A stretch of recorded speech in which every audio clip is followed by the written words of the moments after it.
Welcome to Khan's Crop Academy. Good morning, student. Hi, we are going to learn crop science, standard 12, paper 2nd, revision 2021. Unit number 1, commercial crop. Lecture number 1. विद्यार्थी मित्रांनो, या अगोदर आपण paper first पूर्ण revision complete केलेला आहे. तसंच आता सेकंड पेपर आपण सुरू केलेला आहे. तर व्यवस्थित नोटबुक आणि पेन घेऊन बसा आणि शॉर्टमध्ये सांगत आहे कशा पद्धतीनं आपल्याला अभ्यास करायचा आहे आणि कशा पद्धतीनं लिखाण करायचं आहे.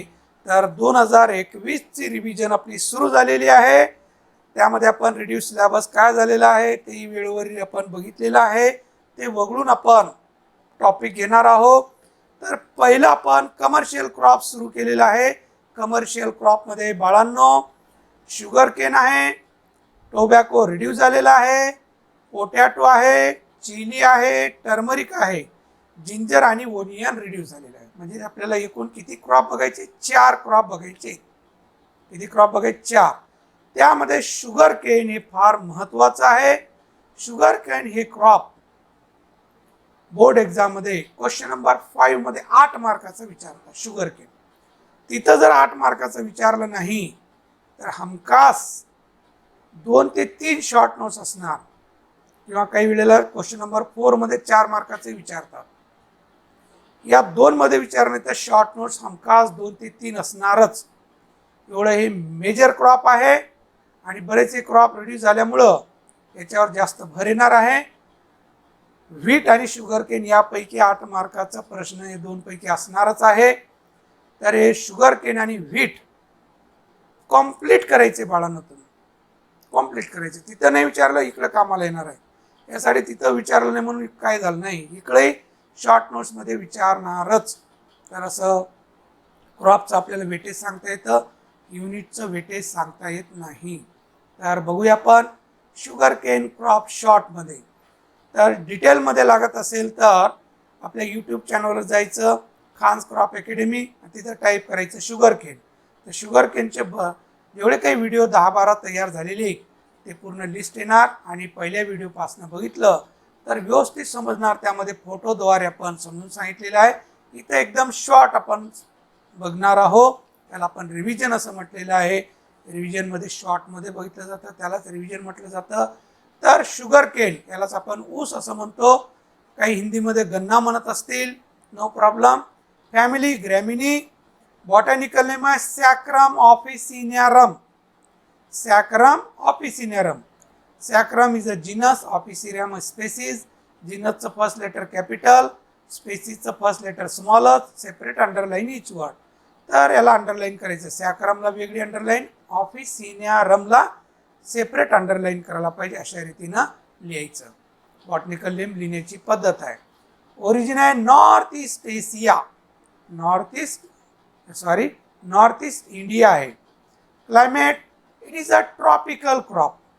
It is a tropical crop. It require warm and humid climate. हे उष्ण कटिबंधातील पीक आहे आणि याला हवामान वार्म आणि ह्युमिड लागतं. याला लागतं वार्म आणि ह्युमिड क्लायमेट पाहिजे. Then it require cool, sunny and dry climate. तर या पिकाला थंड हवामान आणि सनी डेज, ड्राय क्लायमेट असणं आवश्यक आहे. काय काय म्हटलं आपण? ऊस हे उष्णकटिबंधातील आहे. ऊस या पिकाला वार्म म्हणजे गरम आणि दमट वातावरण ऊसाला मानवतं. त्याचबरोबर थंड आणि sunny days and dry climate. Then optimum temperature range should be 20 to 26 degrees Celsius. या पद्धतीने सेंटेन्स तयार करायला पाहिजे. हे सेंटेन्स मधलं मेन शब्द इथं घेतलेला आहे. यावर तुम्ही सेंटेन्स तयार करायचं आहे. Then it is harmful to below 7 degree centigrade temperature during the germination or planting.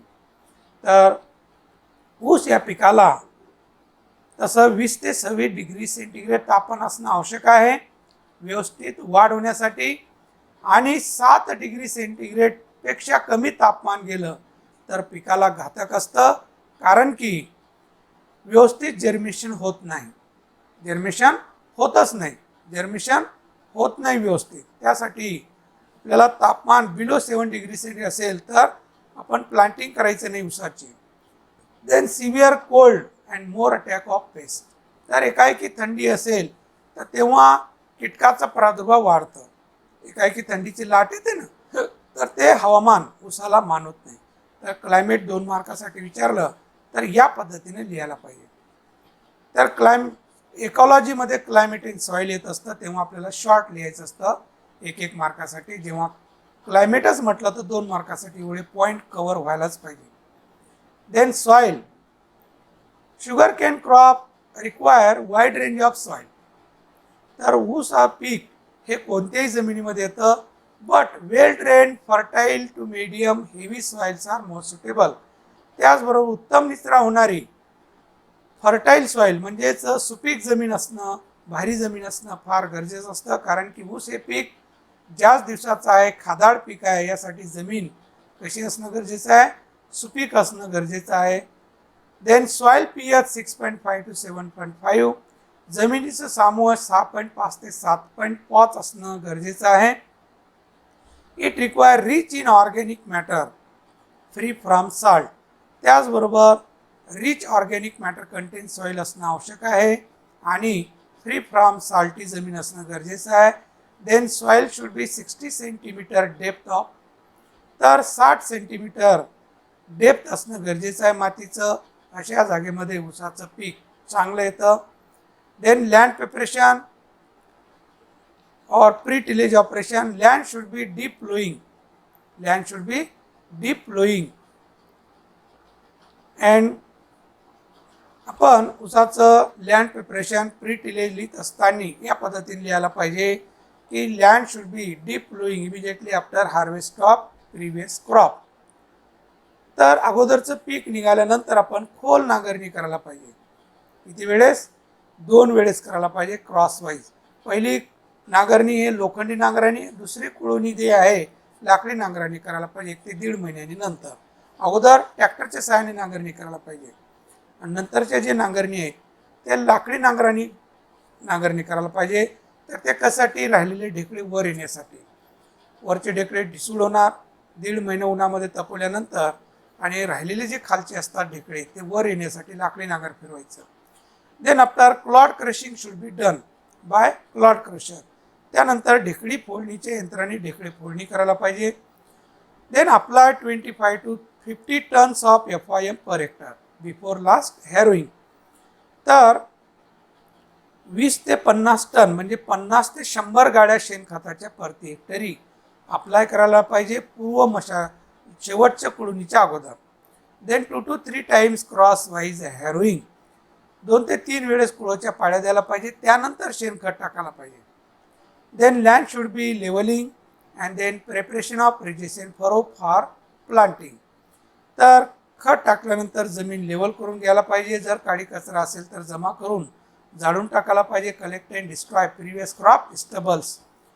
Then after open the रिजेशन फरो. त्यानंतर शेवटी आपण दांड तयार करायला पाहिजे लागवड करण्यासाठी.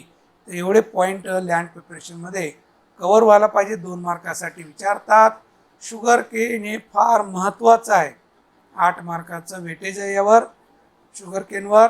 तर क्वेश्चन नंबर 5 मध्ये नाही तर क्वेश्चन नंबर 4 मध्ये नाही तर 2 ते 3 शॉर्ट नोट्स क्वेश्चन नंबर 2 आणि 3 मध्ये आणि एखादी फिल इन द ब्लॅक मध्ये विचारतातच. नेक्स्ट बघू आपण सीड रेट म्हणजे सेट रेट असं विचारतात. काय विचारतात? Set rate. तर आपण कॉमन सीड रेट असं शब्द वापरतो. Then 3 I bird sets 25,000 to 30,000 3 I bird sets per hectare require. एका हेक्टर लागवड करण्यासाठी 3 डोळ्याचं बेना. बघा बेना आपण 3 पद्धतीने करतो. 3 डोळ्याचे बेना असतं, 2 डोळ्याचे बेना असतं आणि 3 डोळ्याचे असते. लक्षात? 1 डोळ्याचे बेना असते. 1 डोळ्याचं, 2 डोळ्याचं, 3 डोळ्याचं बेना आपण तयार करतो. पण आपल्या भागामध्ये मराठवाड्यामध्ये 3 डोळ्याचं बेना हे कॉमन आहे. पश्चिम महाराष्ट्रामध्ये 1 डोळ्याचंही रेंगण मेथड जे प्लांटिंग केलं जातं तिथं 1 डोळ्याचं बेना वापरतात. तर आणि टिश्यू कल्चर वापरतात कारण ते रोपटं असतं म्हणजे 1 डोळंच. तर 3 डोळ्याचं बेना आपल्याला 25,000 ते 30,000 लागतं प्रति हेक्टरी. सोईंग मेथड म्हणजेच planting method. Sugarcane planting method, 4 methods of sugarcane planting: रिजेशन furrow, flat bed method, Rayungan method, trench और जावा मेथड. तर असं ऊसाच्या लागवड करण्याच्या 4 पद्धती आहेत. तर नावं विचारतात 2 मार्कासाठी पाठच पाहिजे. रिजेशन फरो म्हणजे आपल्या भागामध्ये ऊसाची लागवड जी केली जाते ते दांड पद्धत ज्याला म्हणतो आपण रिजेशन फरो. त्यामध्ये 2 असतात, वेट आणि ड्राय. वेट म्हणजेच पाणी देऊन आणि ड्राय म्हणजे अगोदर लागवड केली जाते नंतर पाणी सोडलं जातं, त्याला ड्राय. तर भाऱ्या जमिनीमध्ये ड्राय वापरतात, मध्यम ते हलक्या जमिनीमध्ये वेट म्हणजे मराठवाड्यामध्ये वेट, पश्चिम महाराष्ट्रामध्ये ड्राय. रेंगण मेथड ही जी आहे, नदीकाठच्या जमिनी जी असतात तिथं पूर असतं, पाणी असतं जुलै ऑगस्ट महिन्यामध्ये, तर त्यांनी नर्सरीमध्ये लागवड करतात, त्याला रेंगण मेथड. तर कोल्हापूर भागामध्ये नदीकाठच्या जमिनीमध्ये आडसाली शुगरकेन घेतलं जातं, तर तेव्हा रेंगण मेथड वापर केली जाते. नंतर ट्रेंच और जावा ही आपल्या मराठवाड्यामध्ये योग्य नाही आहे. जसं आपण द्राक्षाची लागवड करतो तसंही ऊसाची लागवड केली जाते. दांड तयार केलं जातं म्हणजे ट्रेंच, पन्हाळी तयार केली जाते, नाली तयार केली जाते. नाली म्हणून खत भरून 2/3 पोर्शन खताने भरलं जातं, नंतर 1/3 मातीनं. तर असं भरपूर खर्च येतं, परंतु जे वाईल्ड ॲनिमल नुकसान करतात ते नुकसान इथं होत नाही आणि क्लम्पिंग भरपूर तयार होतं, फुटवे भरपूर येतात. असे ट्रेंच मेथड, जावा मेथड म्हटलं जातं. तर जास्त भर द्यायचं रिजेशन फरोमध्ये, शॉर्ट नोट्स येतात, तर हे लिहिणं गरजेचं आहे रिजेशन फरो. आणि दुसरी रेंगण, कारण मराठवाड्यामध्ये आहे, पश्चिम महाराष्ट्रामध्ये, तर रेंगण मेथड ही काही वेळेला विचारतात. Spacing of sugarcane depend upon the planting method and type of soil. In case of regeneration furrow, planting should be done in medium soil 105 and in case of heavy soil 120 centimeter ridge to ridge distance. तर जे 2 ओळीमध्ये अंतर maintain करता येते, 2 म्हणजे end to end असतं, मग तिथं स्पेसिंग सांगता येत नाही. जेव्हा आपल्याला फ्लॅट बेडमध्ये लागवड करायची असेल तर 90 बाय 60 सेंटीमीटर लागवड केली जाते फ्लॅट बेडमध्ये. तर स्पेसिंग आपण 105 हे हलकी ते मध्यम जमिनीसाठी रिज टू रिज डिस्टन्स ठेवलं जातं आणि एंड टू एंड बट ठेवलं जातं. आणि जे रिजेशन फरो आहे ते 90 बाय 60 सेंटीमीटरनं फ्लॅट बेडमध्ये लागवड केली जाते. देन सोईंग टाईम म्हणजे planting time. Planting time of sugarcane depend upon the type of sugarcane. There are 3 types of sugarcane: suru sugarcane, then त्यालाच आपण एकसाली sugarcane असं म्हणतो, then pre-seasonal sugarcane and आडसाली sugarcane. अशा 3 टाईपचं शुगरकेन आहे. तर मराठवाड्यामध्ये एकसाली शुगरकेन ज्याला सुरू शुगरकेन म्हणतो आपण आणि सीझनल शुगरकेनी म्हणतात, तर त्याची लागवड आपण जानेवारी फेब्रुवारी महिन्यामध्ये करतो, म्हणजे वर्षाच्या सुरुवातीला. इथून लक्षात ठेवू, जानेवारी फेब्रुवारीमध्ये सुरू म्हणजेच त्याचं ड्युरेशन 1 वर्षाचं असतं, 12 महिने असतं, त्याला सुरू शुगरकेन म्हणतात. प्री सीझनल ऑक्टोबर टू नोव्हेंबरमध्ये जे लागवड केली जाते त्याला प्री सीझनल शुगरकेन. आणि आडसाली जुलै टू ऑगस्ट महिन्यामध्ये लागवड केली जाते आडसाली. नंतर मॅन्युअर्स अँड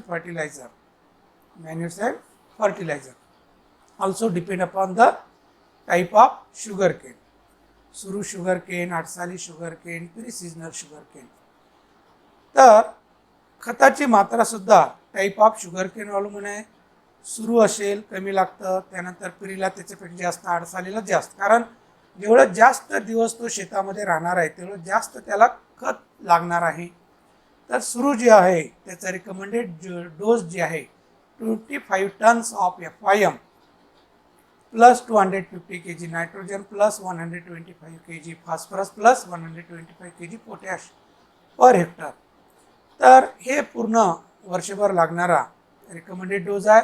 25 टन म्हणजे 50 गाड्या शेणखत हे पूर्व मशागत करते वेळेस द्यायला पाहिजे. आणि हे रासायनिक खताची जी मात्रा आहे देन इक्वल 4 स्प्लिट डोजेस, तर 4 हप्त्यामध्ये विभागून द्यायला पाहिजे. तर ही आपल्याला 2 मार्कासाठी जे शुगरकेन विचारलं त्याचाच रिकमेंडेड डोस देणं गरजेचं असतं. जसं सुरू विचारलं तर सुरूचंच द्यायला पाहिजे, पिरीचं विचारलं पिरीचंच, 8 सालीचं विचारलं 8 साली. आणि शुगरकेन म्हटलं ते तुमच्या मनावर आहे की कोणतेही तुम्ही देऊ शकता एक डोस.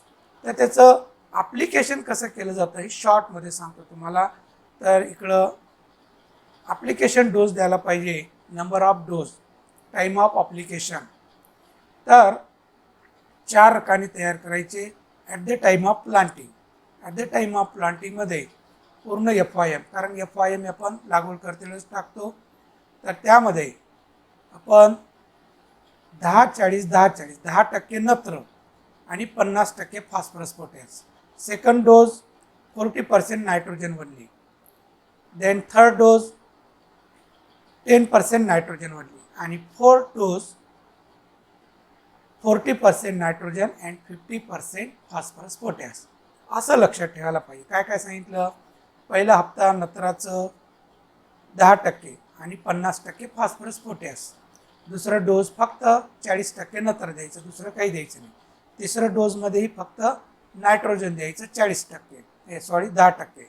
आणि चौथा डोस 40% नत्र 50% फॉस्फरस, म्हणजे 10-40-10-40. हा लक्षात.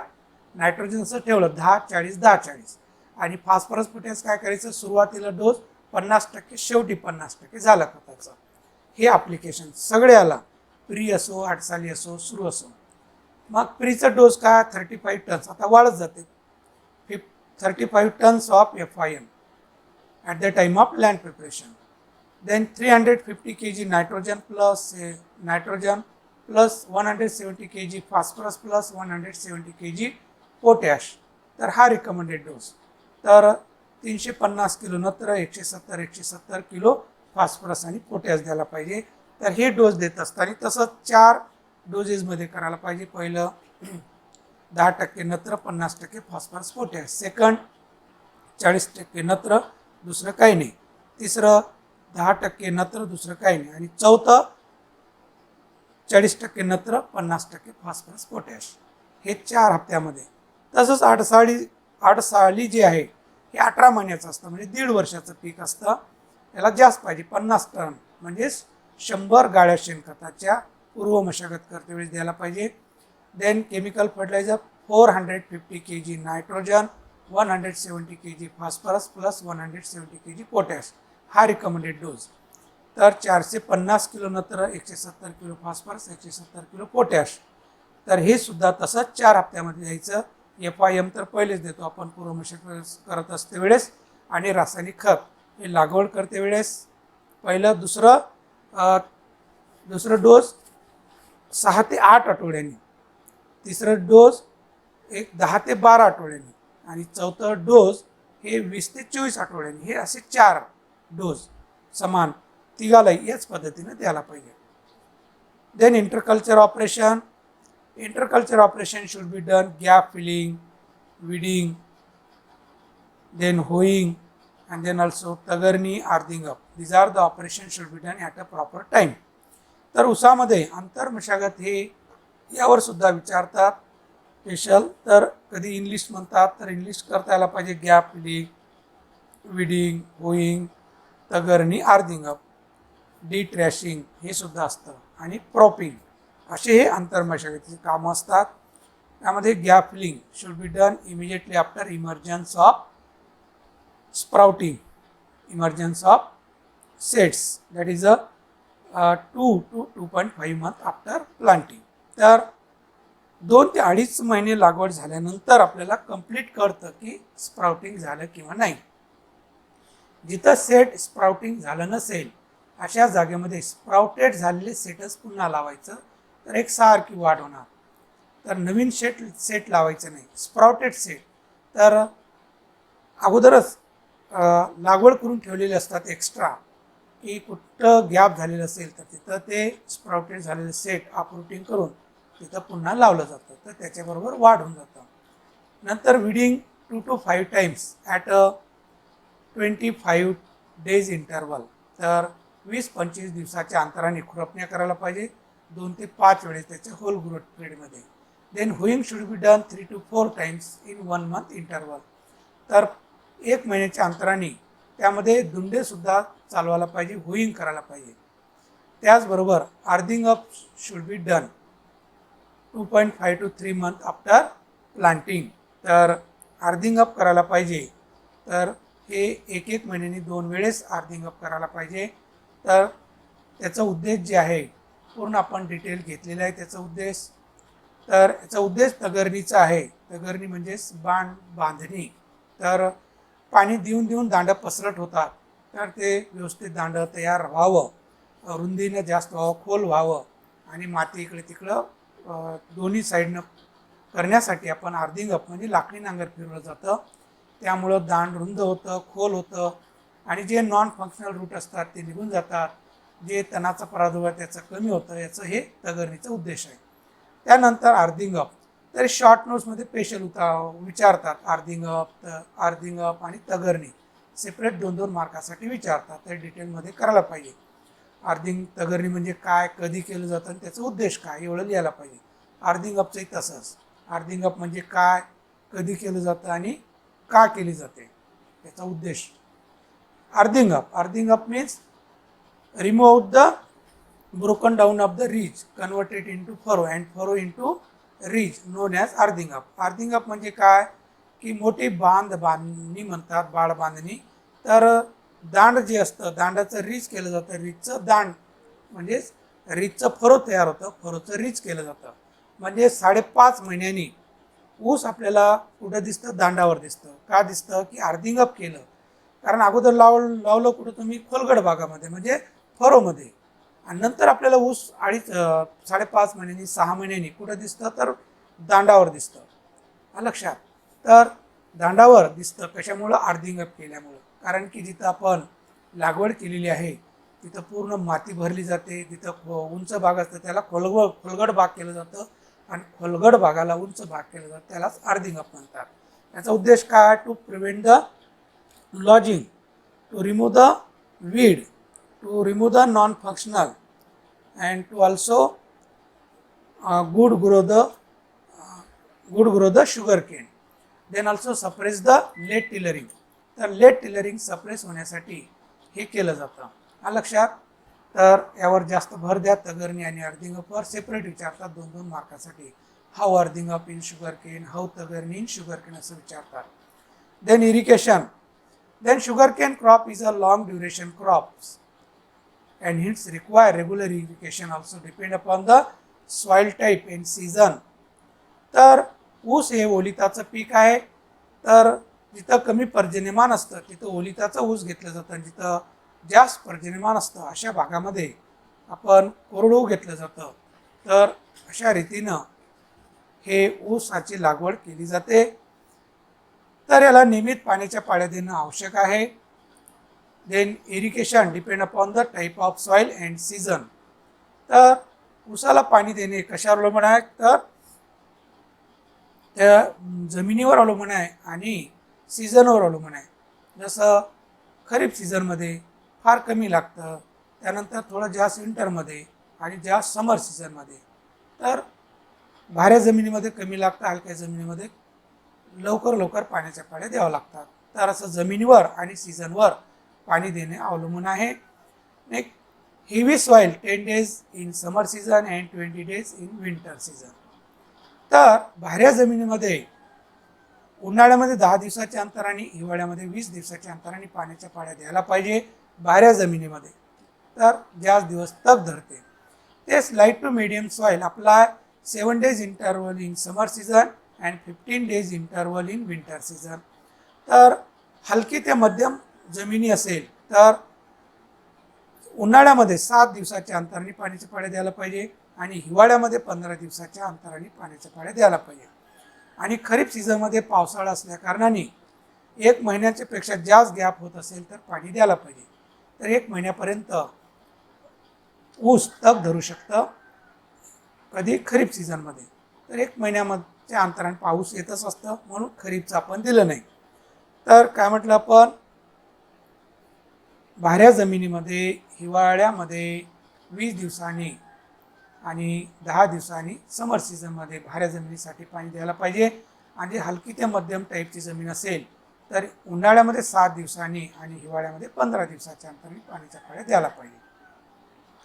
Then irrigation should be given by drip irrigation for save the irrigation water.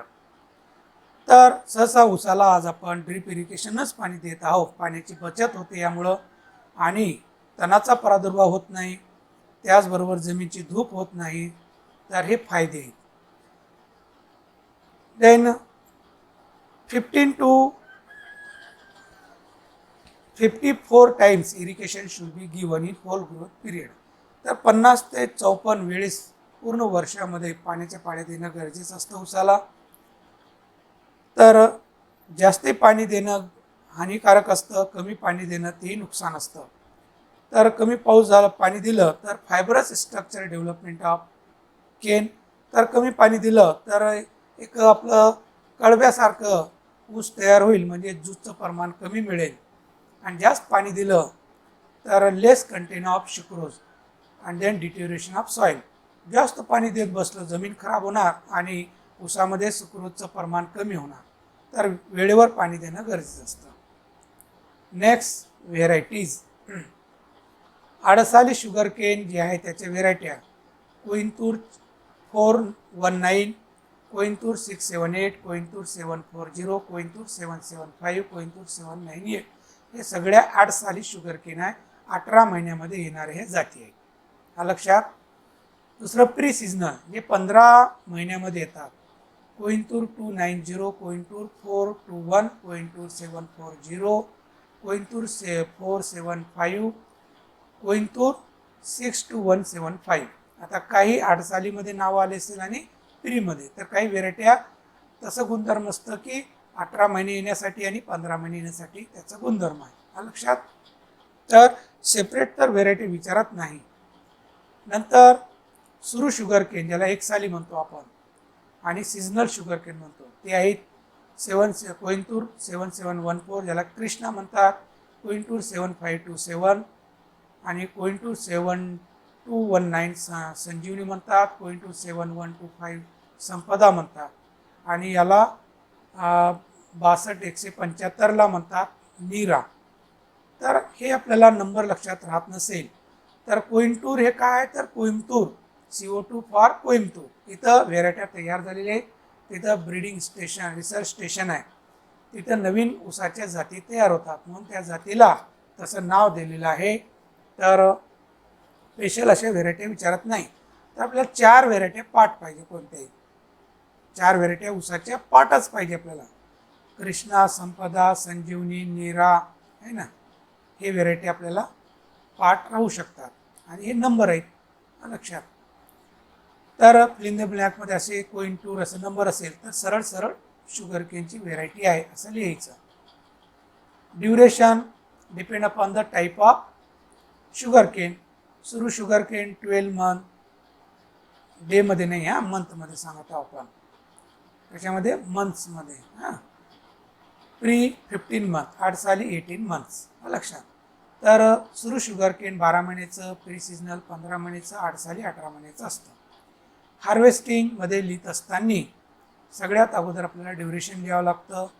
पहिलं सेंटेन्स लिहायचं harvesting of sugar cane depend upon the type of varieties असं लिहायचं.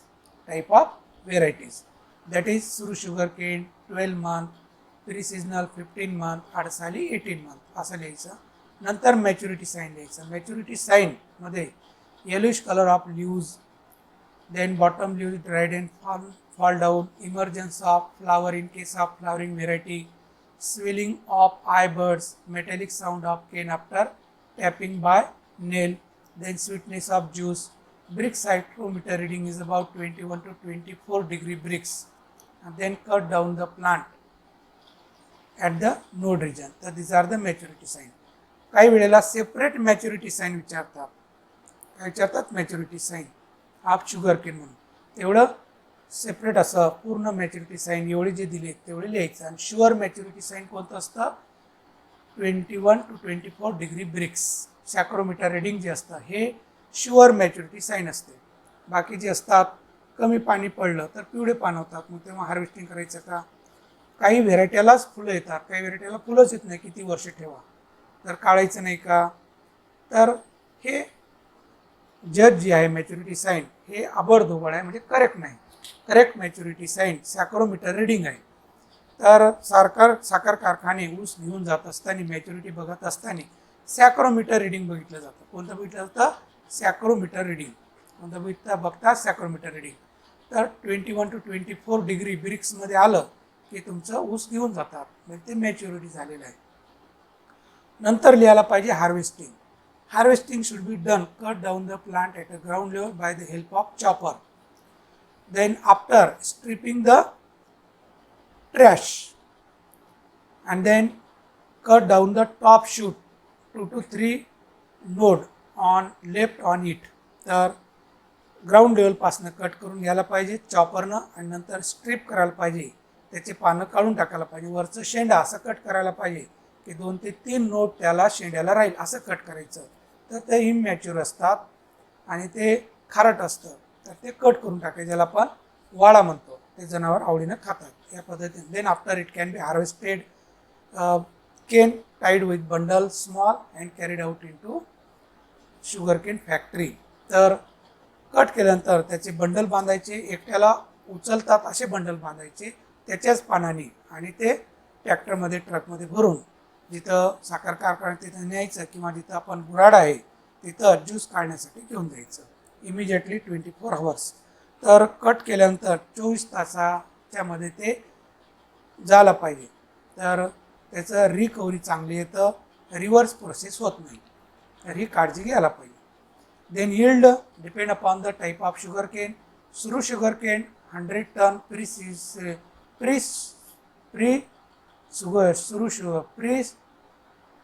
sugar cane 125 tons, आडसाली sugar cane 150 tons per hectare. तर ऊसाचं उत्पन्न जे आहे सरासरी ते ऊसाच्या टाईपवर अवलंबून आहे.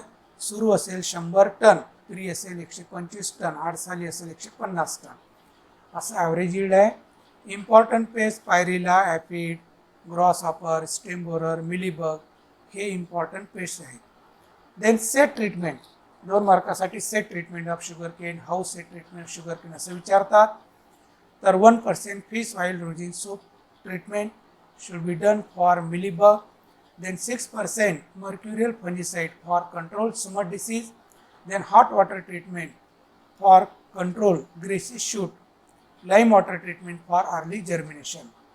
तर ह्या ट्रीटमेंट आहे. Azotobacter treatment for fixation of atmospheric nitrogen असं शॉर्टमध्ये सांगितलं. 2 मार्कासाठी सेट ट्रीटमेंट विचारतात, आणि how's selection of set for sugar cane ही 2 मार्कासाठी विचारतात. लागवड करण्यासाठी बेना कसं निवडलं जातं हे विचारतात. तर डिसीजेस आहे whip smut, red rot, grassy shoot आणि ट्विस्टेड टॉप आणि मोझॅक. तर हे 2 टाईपचे डिसीज असतात.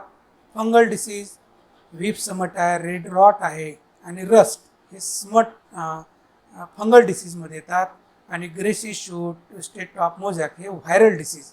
तर 2 टाईपचे डिसीज असतात. काही वेळेला फिल द ब्लँकमध्ये विचारतात व्हायरल डिसीज, फंगल डिसीज, तर तेव्हा हे लिहायचं. इकॉनॉमिक युजेस नेहमी विचारतात शुगर केनचं, तर तेव्हा लिहायचं असतं it is a cash crop grown in world. तर हे पैशाचं पीक म्हणून जगामध्ये घेतलं जातं. It is important manufacturing, it is grown for manufacturing product of jaggery, sugar etcetera. दुसरं साखर बनवण्यासाठी, गूळ बनवण्यासाठी घेतलं जातं. It is used for juice, syrup and chewing purpose. तर याचा वापर नंतर पहिलं तर 80% साखर आणि गूळ बनवण्यासाठी, 20% ज्यूस, सायरप आणि चिविंग पर्पजसाठी वापरतात. It is used for fodder to the cattle. Top most जे शूट असतं ते फॉडर कॅटल म्हणून वापरलं जातं. Bagasse, molasses, trash is used for.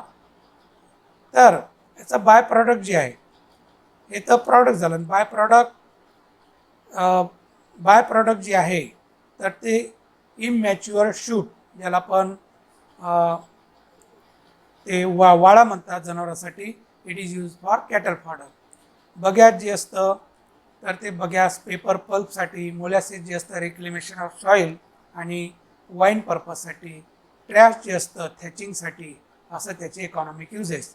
तर प्रॉडक्ट कोणकोणते आणि बाय प्रॉडक्ट कोणते, त्याचं यूज कसं कशासाठी होतं असं लिहिलं पाहिजे. फार सोपं आहे. रिमार्कमध्ये आपण सांगितलेलं आहे sugar cane breeding station at Coimbatore. तर ऊसाचं ब्रीडिंग स्टेशन हे कोइंबतूरला आहे, म्हणजे तामिळनाडूला आहे. तिथंच त्याला इमर्जन्स फ्लावर येतं आणि नवीन जात तयार करता येतं. State sugar cane research station at Padegaon Satara. साताऱ्यामध्ये आपल्या महाराष्ट्राचं ऊसाचं संशोधन केंद्र आहे. हे महाराष्ट्रासाठी आहे.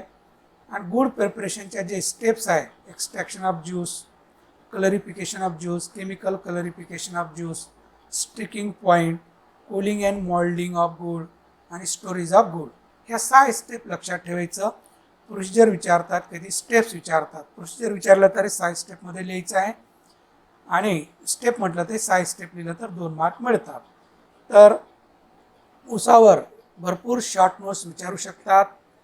काय काय विचारू शकतात, एक तर steps of gur preparation, procedure of gur preparation आहे ना, नंतर seed treatment, how sugar cane set for preparation of planting, ते मॅच्युरिटी साईन, नंतर हार्वेस्टिंग, सीड ट्रीटमेंट विचारतात, नंतर रेंगन मेथड ऑफ प्लांटिंग, रिजेशन for planting, economic uses, set treatment, लक्षात. तर हे कंपल्सरी हे विचारतात, लक्षात. इकडं जर विचारलं नाही क्वेश्चन नंबर 5 मध्ये तर हे शॉर्ट नोट्स हमखास असतात. विद्यार्थी मित्रांनो, हे महत्त्वाचं शुगर केन आपण संपलेलं रिव्हिजन तसं शॉर्टमध्ये तुम्हाला समजून सांगितलेलं आहे. तर अगोदर पूर्ण शुगर केनचे व्हिडिओ बघा आणि नंतर रिव्हिजन बघितलं तर डोक्यामध्ये राहणार. तुम्ही स्वतः तुमच्या भाषेमध्ये लिहू शकता, असं व्यवस्थित समजून सांगितलेलं आहे. आपल्या मित्रांना जास्तीत जास्त शेअर करा, लाईक करा, सबस्क्राईब करा. थँक्यू. जय जवान जय किसान.